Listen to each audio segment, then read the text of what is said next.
मर्यादा पुरुषोत्तम भगवान राम की जन्मस्थली अयोध्या आज नए रूप में दमक रही है और यहाँ बनाए जा रहे अलौकिक और भव्य मंदिर में रामलला विराजने जा रहे हैं।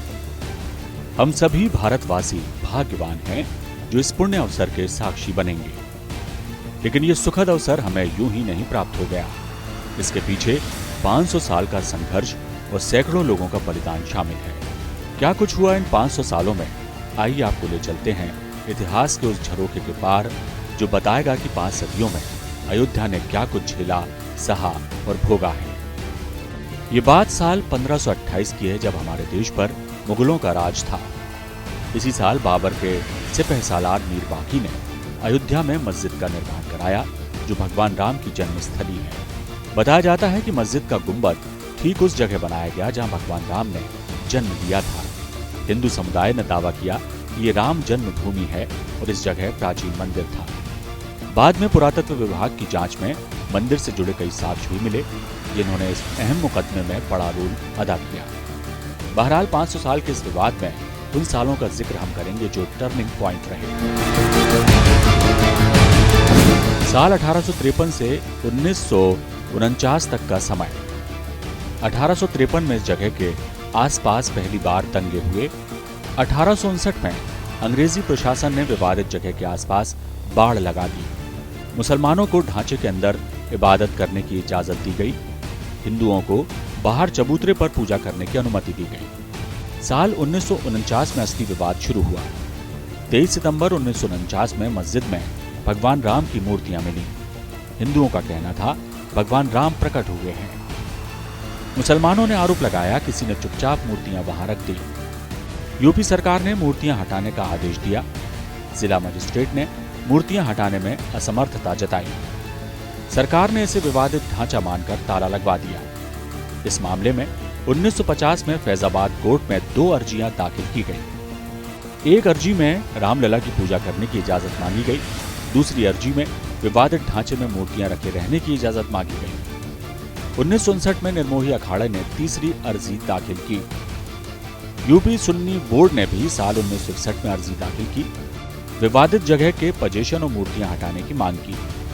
विवादित ढांचे की जगह मंदिर बनाने के लिए 1984 में विश्व हिंदू परिषद ने कमेटी बनाई। यूसी पांडे की याचिका पर फैजाबाद के जिला जज केएम पांडे ने आदेश दिया। 1 फरवरी 1986 को हिंदुओं को पूजा करने की इजाजत दी गई। अदालत ने ढांचे पर से ताला हटाने का आदेश दिया। 6 दिसंबर 1992 को हिंदू संगठनों के कार्यकर्ताओं ने विवादित ढांचा गिरा दिया। देश भर में सांप्रदायिक दंगे भड़क गए जिनमें 2000 से ज्यादा लोग मारे गए। साल 2002 में हिंदू कार्यकर्ताओं को लेकर जा रही ट्रेन में गोधरा में आग लगा दी गई। घटना में 58 लोगों की मौत हो गई। गुजरात में दंगे हुए, 2000 से ज्यादा लोग मारे गए। साल 2010 में इलाहाबाद कोर्ट ने विवादित स्थल पर फैसला सुनाया।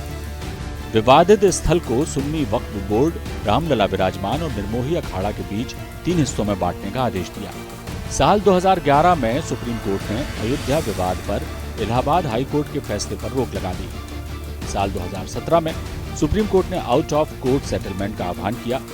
बीजेपी के शीर्ष नेताओं पर आपराधिक साजिश के आरोप फिर से बहाल किए गए। 8 मार्च 2019 को सुप्रीम कोर्ट ने मामले की मध्यस्थता के लिए पैनल भेजा। पैनल को 8 सप्ताह के अंदर कार्यवाही खत्म करने को कहा।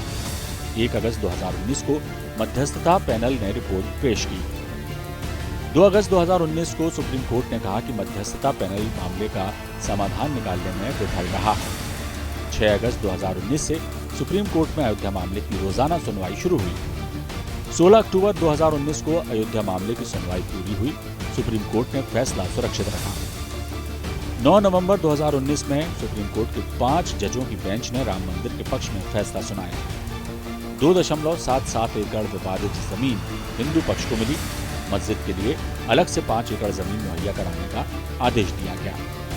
25 मार्च 2020 को 28 साल बाद रामलला टेंट से निकलकर फाइबर के मंदिर में शिफ्ट हुए। 5 अगस्त 2020 को राम मंदिर का भूमि पूजन कार्यक्रम हुआ। प्रधानमंत्री नरेंद्र मोदी ने मंदिर निर्माण के लिए भूमि पूजन किया। तमाम संघर्षों और कानूनी दांवपेच में फंसा अयोध्या जमीन विवाद देश में चला सबसे लंबा मुकदमा है। और इस मुकदमे की जीत ने करोड़ों हिंदुओं की आस्था के केंद्र भगवान राम मंदिर के निर्माण का रास्ता साफ किया और आज अयोध्या में भगवान राम का भव्य मंदिर आकार ले रहा है। 22 जनवरी का दिन इतिहास में स्वर्ण अक्षरों में दर्ज हो जाएगा, जब प्रधानमंत्री नरेंद्र मोदी भगवान राम की प्रतिमा की प्राण प्रतिष्ठा के मुख्य यजमान होंगे।